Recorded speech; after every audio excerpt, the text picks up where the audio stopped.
Acharya. Our Pujya Gurudev, when he went to his teacher, Swami Taponji Maharaj in the Himalayas, Taponji Maharaj was a great teacher and also very strict. He did not encourage students who were not sincere. So when our Gurudev reached him, he wanted to test whether he is really sincere about it. So he says that I will teach you only once, and if you don't understand or if you don't remember, you will have to go back. But then Gurudev remained and he learned. And after learning, Gurudev was so very pleased and filled with so much of wonder and so much of joy that he wanted to share it with everyone. One day he approached his teacher and says, I want to go back to the plains and share whatever I have learned from you. So his teacher laughed. He said, nobody will come to listen to you. No one is interested. People are interested to remove their worldly sorrow.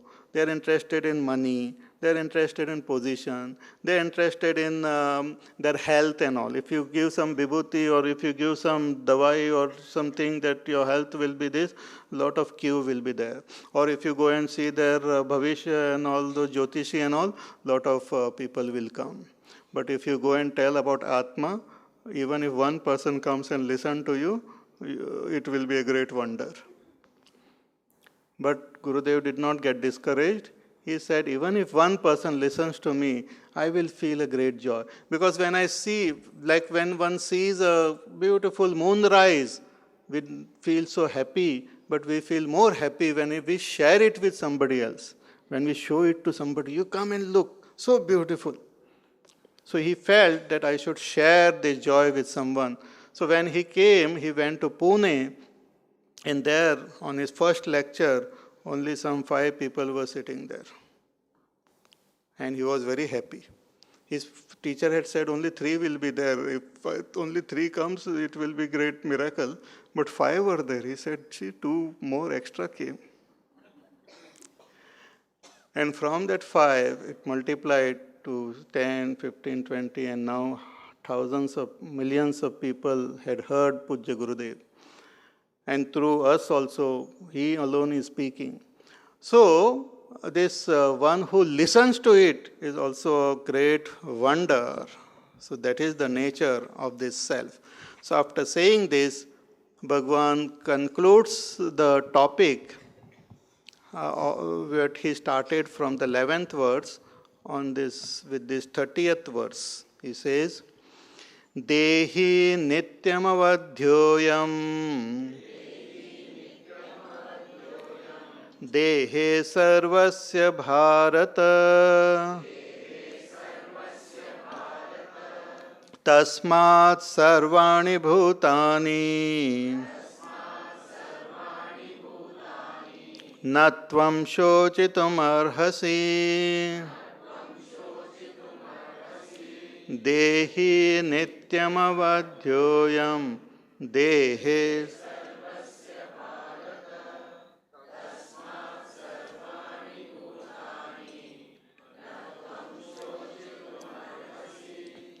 he says he had started this topic of the nature of the self and nature of the not self. Means nature of the body, the mind, and the nature of the self.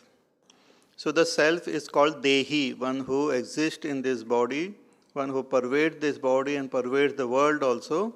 It's called Dehi.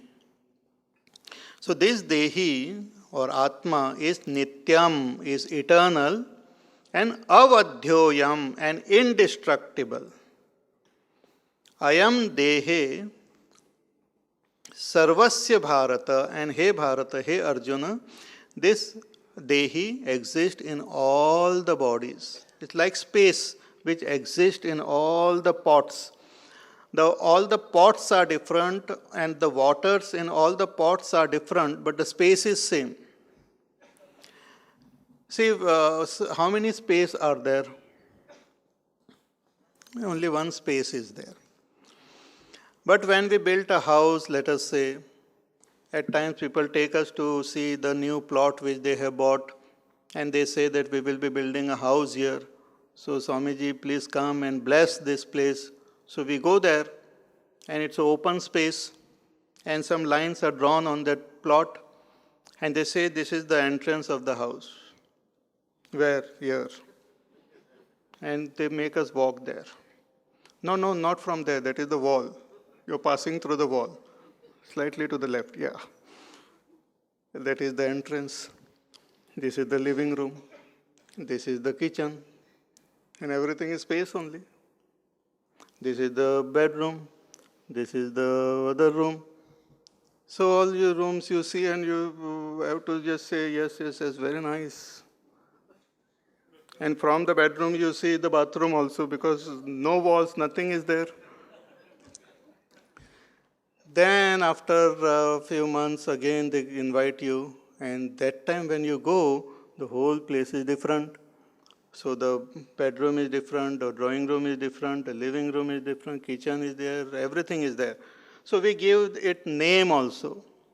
But really speaking, all these names are names of one space. Space is one. That one space is called bedroom. That one space is called kitchen. That one space is called the living room. And so many houses, every house will have their bedroom. They have their own typical personality. Their living room will have their own personality, but the names are of that space only. Similarly, that one supreme reality has many names. Vishnu Sahasranam we say, thousands of names belonging to only one person, one supreme reality. It is behaving or appearing different in different beings, in human beings, in animals, in birds, in plants, but it is the one. The difference lies only in the walls, that is the body, and the inner interiors, that is our mind and intellect. But the space is same. So here our scriptures tell us to recognize that space. Don't spend your time only in interiors. Don't spend your time only in looking at the walls, but look at that space. And once we recognize that space, then suddenly our vision will change instantly. Instantly we will become aware that I exist in all the rooms. Otherwise, if I feel that I am a bathroom, then permanently I will be bathroom only for a long time. But when I come to know that I am that space, then suddenly the vision will change. I will know I am the living room, drawing room, bathroom, and also beyond everything, beyond all the rooms. Eta vanasya mahima ato jaya agamscha purushaha. This is only my mahima. I exist even beyond this. That will be the grand and the wonderful state of realization which we can have only as a human being and in this lifetime itself. We need not postpone it. Many times we postpone it. We say, oh, abhi nahi, after retirement I will do. Then after retirement, nahi, wo बच्चों की शादी हो जाए फिर, नहीं उनका वो बच्चों को स्कूल में एडमिशन देने जाना है. Then I will sit and meditate. Then further. And it goes on postponing. It cannot be postponed. It's like one is wasting one's time and the opportunity is lost. So Bhagavan says, Dehi nityam avadhyoyam. This Dehi Atma is nityam and avadhyoyam and indestructible. Dehe sarvasya bharata, in all the bodies, he Bharata. Tasmat sarvani bhutani, and in all the beings who are there, it exists. Therefore, hey Arjuna, you should not grieve for any being. Natvam shochitum arhasi. You don't have to grieve. You don't have to grieve for space. Even if the whole house gets destroyed, even if all the houses get destroyed, you don't have to grieve for space. The space has existed before, it exists now, it will exist in future. If you know yourself as space, you will become free of fear. But if you know yourself as a living room, drawing room, you will always be in fear. You will always compare yourself with other rooms. You will always have jealousy with the other room. वो room में अच्छा एकदम वहाँ पर air condition लगाया हुआ है, यहाँ पर कूलर ही है मेरे पास. So one will always have the comparison, jealousy, pride and all those things. Huh? But if we know ourselves as space, then we will be totally spaced out. So that is the beauty of this beautiful thing. So here till this 30th verse, this from 11th verse to 30th verse, what Bhagavan taught Arjuna is called Sankhya. Sankhya means knowledge of that Supreme Self is revealed, and also the difference between the self and the not self. Atma, Anatma, Vivek also is given in these verses. So this is what Bhagavan calls as Sankhya Buddhi. But to gain this, one needs to tune our mind, tune the intellect. And that is called, the process or the method by which we do it is called yoga. So the second half of this thing talks about yoga buddhi, in which Bhagavan talks about this karma yoga and all, by which we can tune our mind and intellect to recognize the self. We can make the mind, through the mind and intellect, when it is at a particular condition, one can recognize the self. So the tuning of the mind and intellect can be done by following the path of yoga. Yoga doesn't mean the yogasana and all. Yoga means your karma yoga, bhakti yoga, jnana yoga, upasana, dhyana, all this Bhagavan will explain. But all of them are meant to tune the mind. When the mind is tuned at the right frequency, the self is recognized. It's like you tune the radio to the right frequency, you can hear the song. The radio is not creating the song. The knobs are not creating the song. The frequencies are not creating. It is already there. And when it is at the right frequency, you can hear it. Mind is not creating Atma. But when the mind becomes absolutely still, the self is recognized. It is already there. It requires the quietude of the mind. So after saying this, Bhagavan says, you need not grieve. Then from the next verse, he talks about, as I said, yoga, buddhi. But before that, from a very worldly and a dharmic standpoint, Bhagavan says, even from the standpoint of dharma and your kartavya karma, you don't have to grieve. So that portion we will see tomorrow.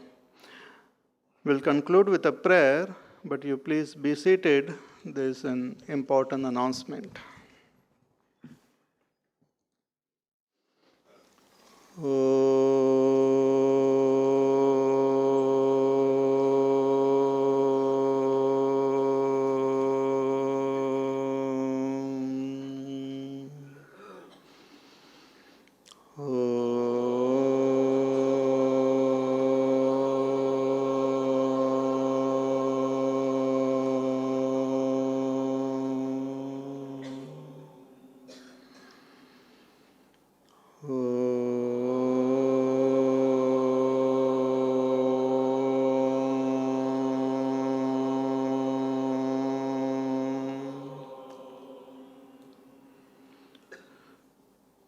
Om Purnamada Purnamidam Purnat Purnamudachyate Purnasya Purnamadaya Purnameva Vashishyate. Om Shanti Shanti Shanti. Harihi Om Shri Gurubhyo Namaha. Harihi Om.